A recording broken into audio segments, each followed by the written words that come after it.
Good morning friends. आज मैं आपके सामने एक बहुत ही क्रूशल इशू के बारे में दो बहुत ही इम्पोर्टेंट जजमेंट हैं उनको शेयर करने जा रहा हूं। और वो क्रूशल इशू है power to arrest.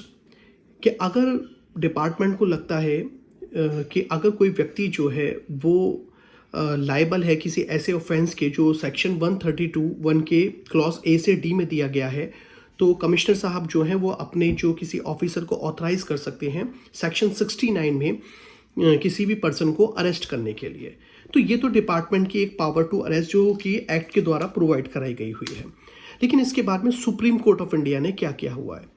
Supreme court of India ने कहा हुआ है कि पावर टू अरेस्ट किसी भी एक्ट में दी गई है वो एक अलग चीज़ है, लेकिन there should be a proper justification उस पावर को एक्सरसाइज करने के लिए। यानी कि ठीक है कि अगर आपको एक्ट के द्वारा कोई भी पावर मिली हुई है तो वो एक अलग मैटर है, लेकिन अगर आप उसको एक्सरसाइज करना चाह रहे हैं उस पावर को, तो उसके लिए एक प्रॉपर जस्टिफिकेशन होना चाहिए।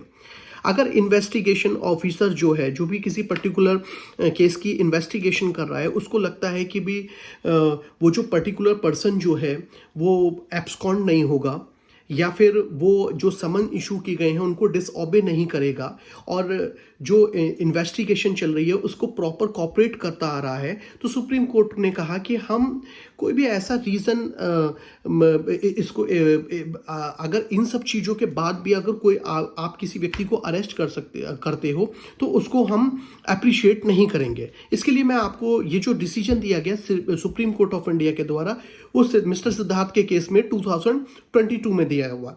इसकी मैं एक लाइन है जो पढ़ना चाहूँगा जो आप सबके लिए बहुत ज़्यादा यूजफुल हो सकता है। वो है a distinction must be made between the existence of the power to arrest and the justification for exercise it. If the investigating officer has no reason to believe that the accused will abscond or disobey summon and has in fact throughout cooperated with the investigation, we fail to appreciate why there should be an compulsion on the officer to arrest the accused। यानी कि अगर कोई व्यक्ति fully cooperate कर रहा है किसी investigation में, तो सुप्रीम कोर्ट ऑफ इंडिया ने कहा कि आप उस पर्सन को अरेस्ट नहीं करना चाहिए जहां तक पॉसिबल हो सके तो। और सेम ही व्यू पंजाब और हरियाणा हाई कोर्ट ने लिया अखिल कृष्ण मग्गू के केस में। 2020 का ये केस है जिसमें ये बात कही हुई है कि जो पावर टू अरेस्ट है वो जो इन्वेस्टिगेटिंग ऑफिसर है उसकी विम पर एक्सरसाइज नहीं की जानी चाहिए। यानी कि अगर वो सोचता है कि नहीं कोई पर्टिकुलर केस का मैं इन्वेस्टिगेशन कर रहा हूँ और इसमें मुझे अरेस्ट करना ही करना जरूरी है क्योंकि ऐसा मेरा मानना है, तो उस मेरा मानना है ऐसे पर इस पावर टू अरेस्ट का यूज़ नहीं किया जाना चाहिए। पंजाब और हरियाणा हाई कोर्ट ने कहा कि बहुत ही एक्सेप्शनल सर्कमस्टेंसेस में पावर टू अरेस्ट का यूज़ किया जाना चाहिए, ना कि इसका यूज़ किया जाना चाहिए कि आप टेरराइजिंग कर रहे हैं किसी बिजनेसमैन को, एक फियर का एटमॉस्फेयर क्रिएट कर रहे हैं। ऐसा नहीं होना चाहिए। बहुत ही रैशनल तरीके से एक्सेप्शनल सिचुएशन में पावर टू अरेस्ट का यूज़ किया जाना चाहिए।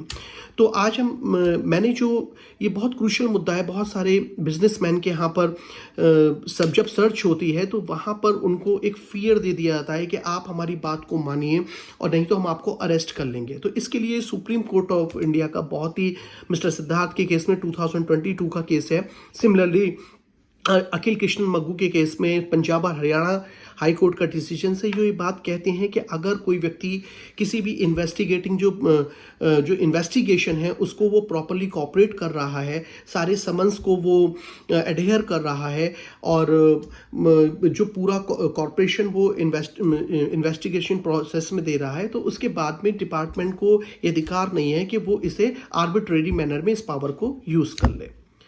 मुझे लगता है कि ये इन्फॉर्मेशन आपके काफ़ी काम आएगी, काफ़ी बिजनेसमैन के भी काम आएगी और काफ़ी प्रोफेशनल्स के भी काम आई हो। अगर आपको ये इन्फॉर्मेशन यूज़फुल लगी हो तो प्लीज़ इसको लाइक कर लीजिएगा और हमारा चैनल सब्सक्राइब कर लीजिएगा। धन्यवाद।